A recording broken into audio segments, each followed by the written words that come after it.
Amanheceu. Você levanta da cama, pisa no chão frio e caminha até o banheiro. No espelho, sob aquela luz branca e fria, você dá aquela olhada de rotina. Passa a mão no rosto, talvez note uma ruga nova, ou apenas o cansaço acumulado. É o seu corpo, seu companheiro de décadas. Você o conhece. Sabe o ritmo do seu coração quando sobe a escada. Sabe como o seu joelho estala quando chove. Tudo parece sob controle. Uma rotina confortável, previsível. Você escova os dentes, sente o gosto da pasta, o frescor da água. É apenas mais uma manhã. Ou pelo menos, é o que você quer acreditar. Porque no fundo, bem lá no fundo, existe um receio silencioso que ronda todo mundo que já passou dos 50, 60, 70 anos. O medo de que, de repente, essa máquina familiar falhe. Não uma falha pequena, como uma dor nas costas que uma pomada resolve, mas uma falha catastrófica. Uma falha que, em segundos, rouba sua independência, sua voz, seu movimento, sua própria identidade. E você fica ali, refém do medo, rezando para que a genética ajude ou que os remédios que o médico passou sejam suficientes. Você olha para os lados e vê amigos, vizinhos, parentes que tiveram um troço. Um dia estavam ótimos. No outro, estavam numa cadeira de rodas, ou sem conseguir falar direito, ou pior. E a explicação que você ouve, ou que você mesmo se dá, é sempre a mesma. Ah, foi a idade. Era genético. O destino quis assim. Todo mundo tem um risco. Você aceita isso como uma verdade absoluta, como uma sentença inevitável. Você se convence de que o derrame, o acidente vascular cerebral, para usar o termo bonito que os médicos adoram, é como um raio que cai do céu azul.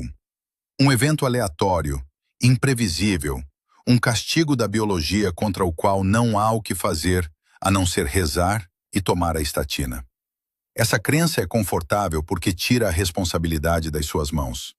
Se é o destino, se é a idade, não há nada a corrigir, certo? Errado. Absolutamente errado. Essa ideia de que o derrame é um evento súbito e imprevisível é o maior mito que a medicina padrão, essa que lucra com a doença, não com a saúde, deixou que se espalhasse. É uma mentira conveniente que te mantém passivo, esperando o desastre acontecer para depois tentar consertar o estrago com procedimentos caros e reabilitações longas. A verdade que ninguém te conta claramente e que você nunca ouvirá em uma consulta de 12 minutos, porque o sistema não tem código para apagar essa conversa, é que o seu corpo é incrivelmente leal. Ele raramente quebra sem avisar. O cérebro, esse órgão que pesa pouco mais de 1,5 kg, mas consome 20% de todo o oxigênio que você respira, não desliga de uma hora para outra. Antes do grande evento, antes daquele derrame que muda tudo, em uma quantidade assombrosa de casos, o seu sistema vascular envia sinais de alerta muito específicos. São como pedidos de socorro, avisos urgentes de que a estrada está bloqueada, de que a ponte vai cair. Mas você nunca foi ensinado a ler esses sinais. Você confunde um com tontura, outro com vista cansada, um terceiro com mau jeito no braço ao dormir. E o pior, quando o sinal passa, porque ele costuma passar em minutos, você respira aliviado e pensa, ufa, não foi nada. Mal sabe você que acaba de desperdiçar a janela de oportunidade mais valiosa da sua vida. Uma janela de 72 horas, onde o desastre poderia ser completamente evitado.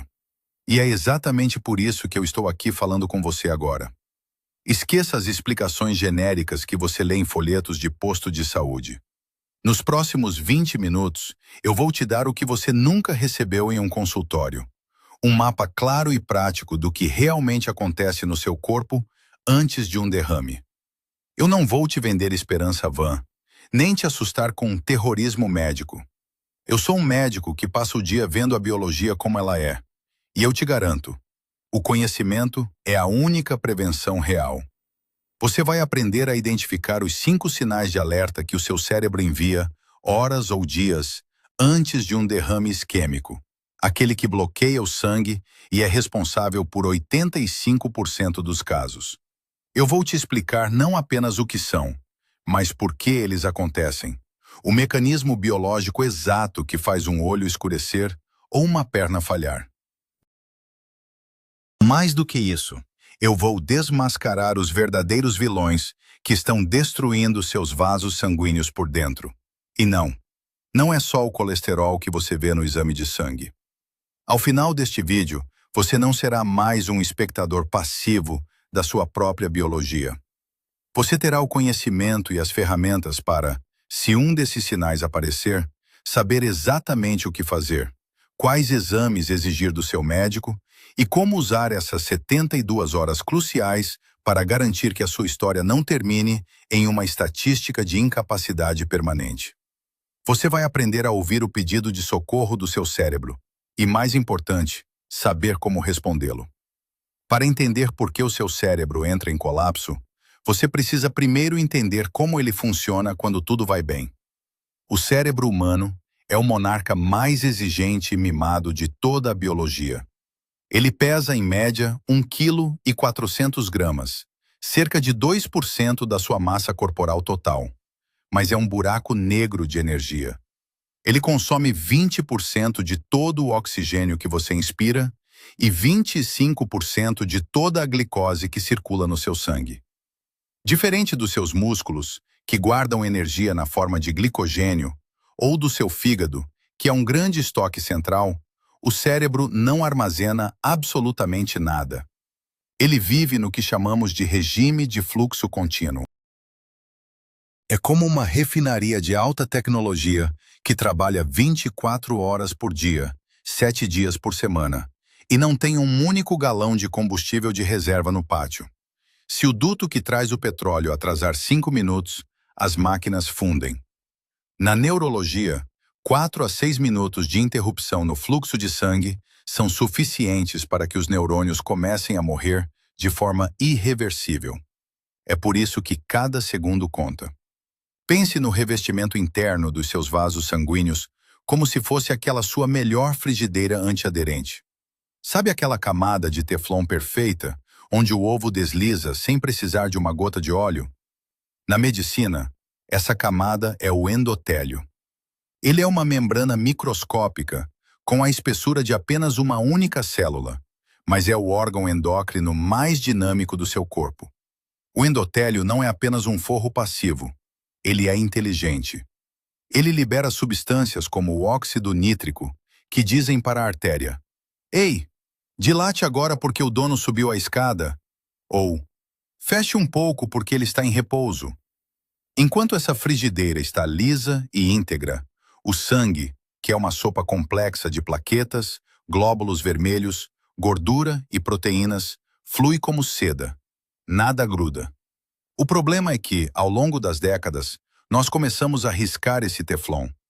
Com o envelhecimento, o sistema sofre uma mudança estrutural profunda. Um vaso sanguíneo aos 20 anos é como um elástico novo, vibrante e flexível. Um vaso aos 70 anos, especialmente se exposto aos fatores de risco, começa a se comportar como um cano de PVC ressecado pelo sol.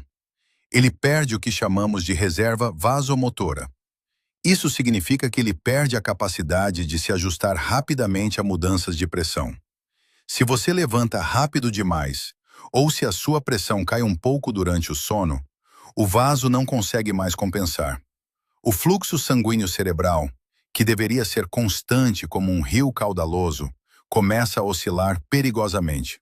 Essa perda de elasticidade é o pano de fundo onde o drama do derrame é escrito. O caminho para o desastre segue uma cadeia lógica de 6 elos que você precisa memorizar para entender seus próprios sintomas. O primeiro elo é a agressão química ou física ao endotélio, aquele risco na frigideira. O segundo elo é a inflamação. O corpo tenta curar esse risco, mas o faz de forma desajeitada, enviando glóbulos brancos que ficam presos na parede do vaso. O terceiro elo é o acúmulo. Essas células inflamadas começam a sequestrar o colesterol que passa por ali. criando uma placa de gordura chamada ateroma. O quarto elo é o estreitamento. A placa cresce para dentro do vaso, diminuindo o espaço para o sangue passar, como se fosse um cano de pia acumulando restos de comida. O quinto elo é a instabilidade. A capa dessa placa fica fina e racha. O sexto e último elo é o evento sentinela. Sobre essa rachadura, o corpo forma um pequeno coágulo de emergência. Às vezes, esse coágulo obstrui o vaso por 30 segundos e se desfaz. Aí você tem a tal isquemia transitória, o aviso. Outras vezes, ele fecha tudo de vez, e o território cerebral alimentado por aquela artéria começa a morrer. Aqui entra o maior mito da medicina moderna, aquele que te faz baixar a guarda, a obsessão com o número do colesterol. Doutor, meu colesterol deu 180, estou salvo. Isso é uma ilusão perigosa. O colesterol não é um veneno que entope canos por si só. Ele é apenas o material de construção que o corpo usa para tentar consertar um vaso que já está inflamado. Existem milhares de pessoas com colesterol baixo que sofrem derrames devastadores porque suas artérias estavam riscadas e inflamadas. E existem pessoas com colesterol alto que chegam aos 90 anos com artérias limpas porque o endotélio delas está saudável.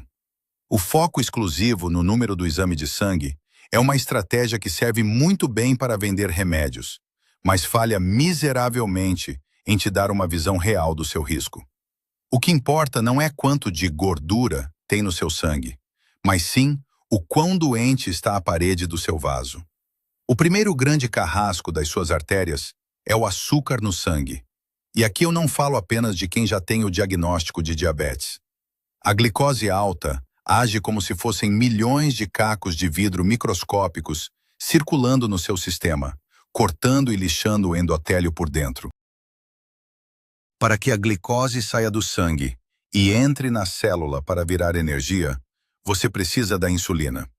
Quando você desenvolve resistência à insulina, algo comum em quem tem aquela gordurinha abdominal persistente, o açúcar fica sobrando no sangue, e as células da parede do vaso começam a passar fome, mesmo mergulhadas em glicose.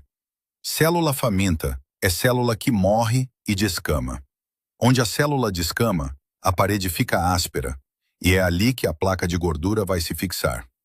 Esse processo começa 10, 15 anos antes de qualquer exame de glicemia de jejum acusar diabetes.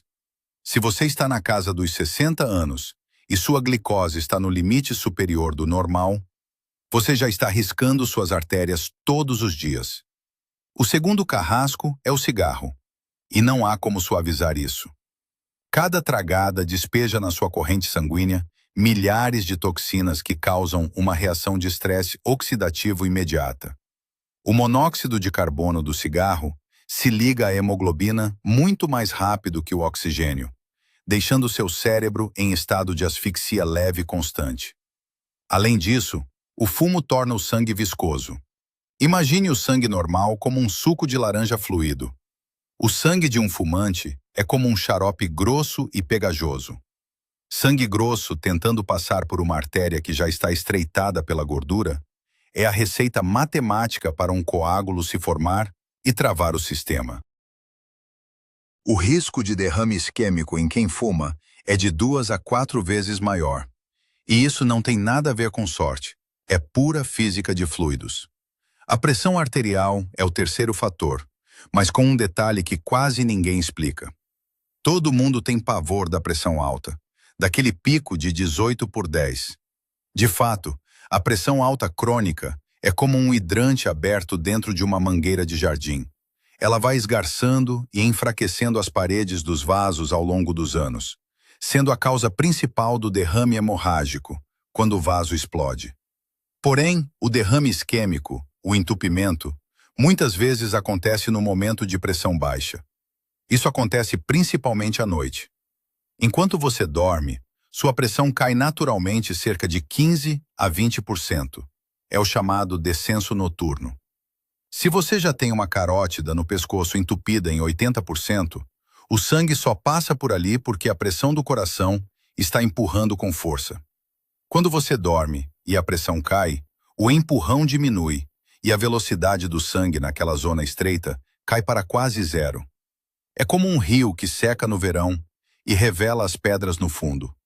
O sangue parado ali coagula. É por isso que tantas pessoas vão deitar sentindo-se bem e acordam sem conseguir falar ou mover o braço. Lembro de um paciente, o seu Geraldo, de 62 anos. Ele se orgulhava de ter o colesterol de menino e de não fumar. Mas ele ignorava uma pressão que vivia em 14/9 e uma glicose de pré-diabetes. Certa tarde, sentado na poltrona, ele sentiu como se uma cortina cinza tivesse descido sobre o olho esquerdo. Durou 1 minuto e passou. Ele pensou, deve ser a vista cansada de ler o jornal. 2 dias depois, no meio da madrugada, a pressão dele teve o declínio natural do sono. A artéria carótida dele, que já estava inflamada e estreitada pelo açúcar alto, não aguentou a redução do fluxo. O coágulo se formou no silêncio do quarto. Quando a esposa o acordou, o lado direito do corpo dele não respondia mais. O seu Geraldo teve o aviso, mas o sistema nunca o ensinou que aquele olho escuro era o cérebro gritando que o combustível estava acabando. Ele achava que estava protegido pelo exame de colesterol, enquanto a verdadeira tempestade estava sendo montada pela pressão e pelo açúcar. Agora, eu preciso falar com você sobre algo que acontece do outro lado da porta do consultório. Algo que raramente é dito em voz alta, mas que define a sua saúde mais do que qualquer prescrição. O fracasso estrutural do nosso sistema de saúde. Entenda, eu não estou aqui para atacar colegas individualmente. A maioria dos médicos são pessoas bem-intencionadas, exaustas, presas em uma engrenagem que não foi desenhada para te manter saudável, mas sim para gerenciar o seu declínio. O sistema de saúde moderno é, na verdade, um sistema de gerenciamento de doenças crônicas. Não existe um código de faturamento no plano de saúde para um médico passar 40 minutos te explicando como o seu açúcar no sangue está destruindo o teflon das suas artérias. O sistema paga pela consulta de 12 minutos, pelo exame de imagem caríssimo e pela cirurgia de emergência. Ele não ganha nada com um idoso que entendeu sua própria fisiologia e nunca precisou de uma UTI. Por isso, você recebe uma receita de estatina, coma menos sal, genérico e um tapinha nas costas. O sistema lucra com você sendo um paciente fiel, tomando 5 remédios por dia durante 30 anos, não com você sendo uma pessoa livre e prevenida. Essa pressa sistêmica cria um vácuo de informação onde os métodos padrão acabam falhando. Veja o caso dos diuréticos ou das estatinas. Eles têm sua utilidade, claro, mas são tratados como soluções mágicas. Prescreve-se um remédio para baixar a pressão, mas ninguém explica que, se a parede do seu vaso está rígida e inflamada, baixar a pressão demais de forma artificial pode ser o que vai causar o seu derrame isquêmico durante o sono, por falta de fluxo. Ou então, recomenda-se uma dieta equilibrada, que continua lotada de carboidratos refinados, que mantém sua insulina nas alturas, sabotando qualquer chance do seu endotélio se recuperar. A medicina padrão foca no sintoma, o número na braçadeira, o nível de gordura no sangue, enquanto a causa real, que é a degradação silenciosa da infraestrutura do seu corpo, continua avançando sem ser incomodada. É como tentar apagar o incêndio de uma floresta jogando água apenas em uma árvore, enquanto o solo ao redor continua em brasas. E nesse cenário de falta de orientação real, você acaba cometendo erros que parecem lógicos, mas que são fatais na prática clínica. O primeiro grande erro é o que eu chamo de alívio perigoso. Você sente uma dormência estranha na mão, o rosto parece pesado por 3 minutos, mas aí, passa. Você mexe os dedos, fala uma frase difícil e tudo parece normal. O erro aqui é achar que, se o sintoma sumiu, o problema também sumiu. Na verdade, o que aconteceu foi que o seu corpo acabou de te dar um bônus, uma última chance. Aquela dormência foi um pequeno coágulo que se desfez por sorte. Ignorar isso é como ouvir o alarme de incêndio da sua casa tocar, ver a fumaça sair por debaixo da porta e decidir voltar a dormir só porque o alarme parou de apitar sozinho. No momento em que o sintoma desaparece, a sua contagem regressiva de 72 horas começa. É o momento de agir, não de comemorar. O segundo erro comum é a automedicação com aspirina ou outros finadores de sangue por conta própria. Você ouviu dizer que o AS previne derrame, sente algo estranho e toma um comprimido. Escute bem, isso pode ser um erro mortal. Como eu disse antes, existem dois tipos de derrame. Se o seu for um derrame hemorrágico, um vaso que se rompeu e está vazando sangue no cérebro, e você toma um anticoagulante, você está basicamente acelerando a sua morte. Você está impedindo que o seu corpo forme o coágulo necessário para estancar o vazamento. Sem uma tomografia no hospital, ninguém, nem o melhor neurologista do mundo, pode garantir qual tipo de evento está ocorrendo. Nunca tente afinar o sangue no meio de uma crise sem supervisão médica e sem imagem cerebral. Outro erro que vejo diariamente é a confiança cega no "meu número está normal". Você confia na pressão de 12/8 medida às 10 da manhã no consultório, mas ignora que sua pressão dispara para 18/11 quando você discute com alguém ou que ela cai perigosamente às 3 da manhã. Ou confia na glicemia de jejum de 99 sem saber que sua insulina está em 20, o que significa que seu pâncreas está gritando para manter aquele açúcar em ordem, enquanto seus vasos estão sendo cozidos por essa mesma insulina alta. O normal do laboratório é uma média populacional. Não é uma garantia de saúde para os seus vasos específicos. E por que tudo isso fica tão mais grave agora? Porque após os 50 ou 60 anos, o preço de cada erro desses não apenas sobe, ele é multiplicado por 2 ou 3. Na juventude, suas artérias têm uma capacidade de regeneração fantástica. O colágeno é novo, as células endoteliais se multiplicam rápido, o sistema imune é preciso. Com o passar das décadas, entramos em um estado que a ciência chama de inflammaging, uma inflamação crônica ligada ao envelhecimento. Sua microcirculação começa a falhar. Os capilares que alimentam as células nervosas tornam-se menos densos. A sua capacidade de produzir óxido nítrico, aquele gás que relaxa as artérias, cai drasticamente. Por isso, um insulto que seu corpo ignorava aos 30 anos, como uma noite de sono mal dormida ou uma refeição carregada de açúcar, aos 60 anos pode ser o gatilho final para uma placa de ateroma se romper. A margem de erro diminuiu. O seu corpo não perdoa mais os desaforos com a mesma facilidade. Antes de passarmos para a parte prática, eu quero fazer uma pausa. Eu estou vendo o número de pessoas que assistem a esses vídeos, e eu preciso entender quem é você que está aí do outro lado. Quantos anos você tem hoje?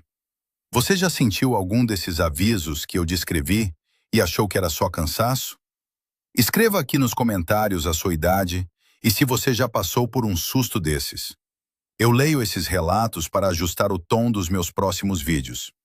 Saber a faixa etária de quem me ouve me ajuda a ser mais preciso, a falar exatamente sobre os problemas que você está enfrentando na sua década de vida.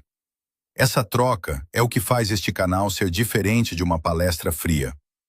A boa notícia no meio de tudo isso é que, embora o sistema seja rígido e o tempo seja implacável, a biologia humana é surpreendentemente resiliente se você der a ela os estímulos certos.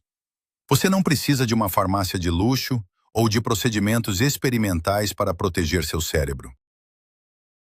As ferramentas para limpar esse teflon das suas artérias e restaurar a elasticidade dos seus vasos muitas vezes já estão na sua cozinha, no seu corredor ou na forma como você organiza o seu dia. Agora que você entendeu o porquê e o como do desastre, eu vou te mostrar o protocolo prático de 4 semanas para mudar o destino dos seus vasos sanguíneos. Vamos transformar esse entendimento em ação imediata.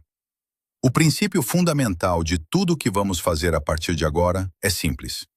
A recuperação do seu sistema vascular acontece de dentro para fora, restaurando a flexibilidade das artérias e limpando o terreno inflamatório, usando ferramentas que custam centavos e que você encontra na feira ou no armário da cozinha. Não adianta tomar o remédio mais caro do mundo se você continua lixando o seu endotélio 3 vezes ao dia com escolhas erradas. A biologia não aceita suborno, ela aceita coerência. Sua rotina de proteção começa no momento em que você abre os olhos. A primeira coisa que você vai fazer, antes mesmo do café, é beber 300 ml de água morna com meio limão espremido e uma pitada de gengibre em pó ou ralado. Por que morna? Para não chocar o sistema digestivo e facilitar a absorção. O limão traz bioflavonoides cítricos que ajudam na síntese de óxido nítrico, aquele gás que relaxa os vasos, e o gengibre é um anti-inflamatório potente que reduz a viscosidade do sangue logo cedo. Isso custa menos de 50 centavos por dia. Na hora das refeições, a regra é clara. A fibra vem antes do amido. Se você vai comer arroz, feijão ou uma massa, você deve comer uma bacia de folhas verdes ou 2 colheres de sopa de farelo de aveia ou psyllium hidratado 5 minutos antes.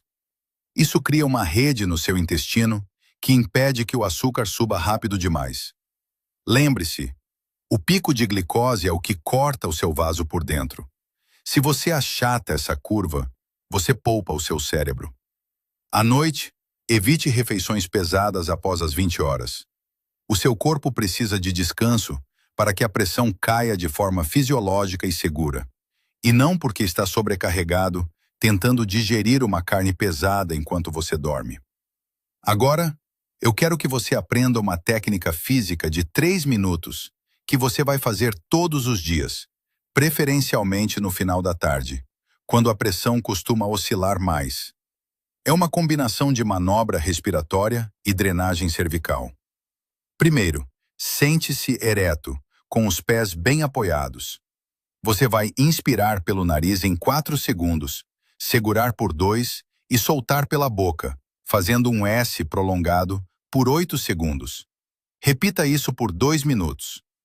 Essa expiração longa estimula o nervo vago, que é o freio de mão do seu coração e dos seus vasos.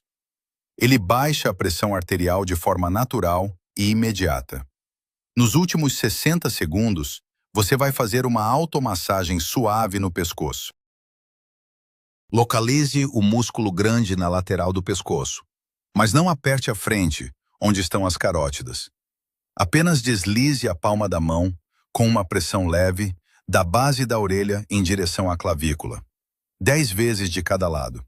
Isso ajuda na drenagem linfática da cabeça e reduz a tensão na musculatura que envolve as artérias que sobem para o cerebelo. É um carinho mecânico no seu sistema de fluxo. Para colocar isso em prática, vamos seguir um plano de 4 semanas.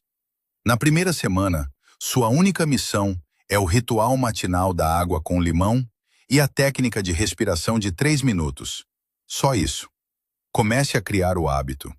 Na segunda semana, você introduz a regra da fibra antes do amido em todas as refeições. Você vai notar que o sono melhora e aquela tontura leve ao levantar começa a sumir. Na terceira semana, você vai retirar o sal de mesa e substituí-lo por ervas naturais e limão. O sal que já vem nos alimentos é o suficiente. O extra é o que retém líquido e esgarça o vaso. Na quarta semana, você consolida tudo e começa a observar os marcadores. O que esperar disso? Em 7 dias, a sensação de névoa mental e o peso nas pernas costumam diminuir. Em 3 semanas, se você medir sua pressão regularmente, verá que os picos de estresse serão menos agressivos e o valor médio vai estabilizar. Em 3 meses de manutenção desse estilo, a saúde do seu endotélio, aquele teflon, começa a ser recuperada de verdade. O corpo substitui células velhas por novas, e essas novas células estarão crescendo em um ambiente muito menos hostil. Se você já sentiu algum daqueles 5 sinais que discutimos, não espere a quarta semana para falar com o médico. Pegue um papel agora. Escreva: tive um episódio de visão turva. Ou senti dormência no braço esquerdo por 5 minutos no dia tal. Leve isso na próxima consulta. Peça especificamente: doutor, quero checar minha carótida com um ultrassom duplex. Quero ver minha hemoglobina glicada e quero um holter de 24 horas para descartar a arritmia. Seja direto. É a sua vida e a sua autonomia que estão em jogo. O sistema pode até ter apenas 12 minutos para você, mas você tem o resto da sua vida para cuidar do que realmente importa. Se esse conhecimento te deu um caminho claro hoje, use-o. A prevenção não é um evento, é uma decisão que você toma a cada manhã, ao lado da pia da cozinha e diante do espelho.